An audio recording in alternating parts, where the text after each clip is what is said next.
Scholars and academics have argued endlessly over the origins of the children of chaos known as Skaven.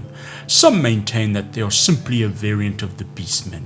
Others insist that they are an entirely separate race, mutated not from men, as beastmen are, but from true rats, while others still refuse to acknowledge their existence. Determining anything about the Skaven is notoriously difficult. They are primarily a subterranean race and usually only come to the surface during violent outbursts of war. Perhaps the best clue for their creation lies in the ancient Tilean folktale known as the Doom of Khazar. The following is a broadly translated text of its 13 stanzas. Readers may draw their own conclusions of where Skaven comes from. Once upon a time, long, long ago, men and dwarves lived together beneath the roofs of a great city. Some said it was the oldest and greatest city in the world, and had existed before the time of the Longbeards and Manlings, built by older and wiser hands in the dawn of the world. The city lay both above and below the earth, in keeping with the nature of the populace that dwelt there. The dwarfs ruled in their great halls of stone below ground, where they wrestled the fruits of the rock free with their daily toil, while manlings reaped the fields of sown corn that surrounded the city with a patchwork blanket of gold. The sun smiled, men laughed, and everyone was happy. One day the men of the city determined that they should give praise to the gods for their good fortune. They planned a temple such as the world had never seen before.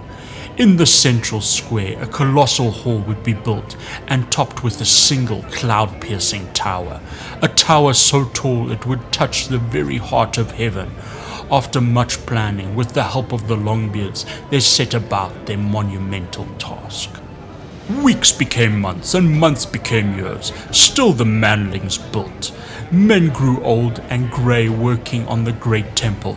Their sons continued their work through summer sun and winter rain. At last, after many generations, work began on the great spire. Years passed and the tower reached such heights that the manlings found it even more difficult a task to take the stone to the top. Eventually the work slowed to a crawl, and finishing the tower seemed impossible. Then one came amongst the men of the city, who offered his help in their great scheme. He asked a single boon of them in return, and claimed that if they would grant him this boon, he would complete the tower in a single night. The manlings said to themselves, "What have we to lose?" and offered to make a bargain with the grey-clad stranger. All he wished was to add his own dedication to the gods on top of the temple structure. The manlings agreed, and the bargain was struck. At dusk the stranger entered the unfinished temple, and bade the manlings to return at midnight. Clouds swept across the moon, cloaking the temple in darkness. As the manlings left, all over the city men watched and waited as the hours slipped past until near midnight. By this time ones and twos slowly gathered again in the temple square. The wind blew and the clouds parted, and they gazed up at the temple. It rose like an unbroken lance against the sky, pure and white. At its very peak a great horned bell hung gleaming coldly in the moonlight. The stranger dedication to the gods was there, but of the stranger there was no sight. The manlings rejoiced that their father's work was done. They surged forward to enter the temple. Then at the stroke of midnight, the great bell began to toll. Once, twice, 3 times, slow, heavy waves of sound rolled across the city.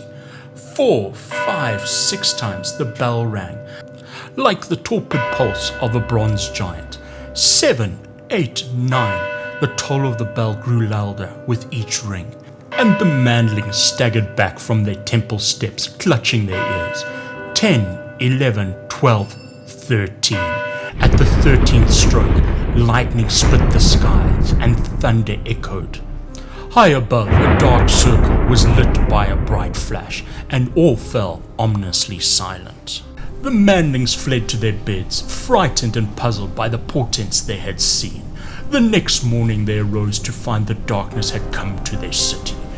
Brooding storm clouds, rested above the rooftops, and such rain fell as has never seen before, black like ash. The rain fell and puddled in the street, slicking the cobblestones with a darkly iridescent color. At first, some of the manlings did not worry. They waited for the rain to stop so that they might resume their work. But the rain did not stop. The wind blew stronger. The lightning struck the high tower. The days stretched into weeks, and still the rain did not stop. Each night the bell tolled 13 times, and each morning the darkness lay across the city.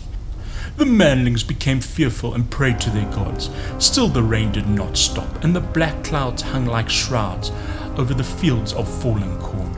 The manlings went to the dwarves and beseeched them for their help. The Longbeards were unconcerned. What matter a little rain on the surface? In the bosom of the earth all was warm and dry. Now the manlings huddled in their dwellings, fear growing at their hearts.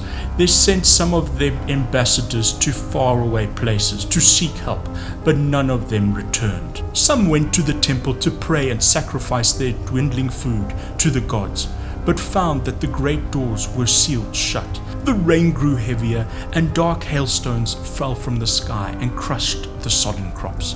The great bell tolled the death knell over the terrified city. Soon great stones cleft the heavens, rushing down like dark meteors to smash the homes of the manlings. Many sickened and died for no apparent cause, and the newborn babies of the manlings were hideously twisted. Skulking vermin devoured what little stores of corn were left in the city, and the manlings began to starve. The manling elders went to see the dwarves again, and this time demanded their help. They wanted to bring their folk below ground to safety. They wanted food. The Longbeards grew angry and told the manlings that the lower works were flooded and their food had been devoured by rats. There remained barely enough food and shelter for their own kind. They cast the manlings out of their halls and closed their doors tight. In the ruined city above, each day became more deadly than the last. The manlings despaired and called for succor from the dark gods, whispering their names of forgotten demon princes in the hope of salvation. But none came. Instead, vermins returned, bigger and bolder than ever. Each midnight the bell tolled 13 times on high, seeming now brazen and triumphant. The manlings lived as hunted creatures in their own city, as great rat packs roamed the streets in search of prey. At last, the desperate manlings took up such weapons as they had and beat upon the dwarven doors, threatening that if they did not emerge, they would drag them out by their beards. No reply came within. The manlings took up beams and battered down the doors to reveal the tunnels below, dark and empty. Before them were the pitiful remains of the city's own proud populous descendants. In ancient halls of kingship they found the dwarves, now naught but gnarled bones and scraps of cloth, and they saw by the dying light of the torches the myriad of eyes around them, glinting like liquid nightmares as the rats closed in for the kill.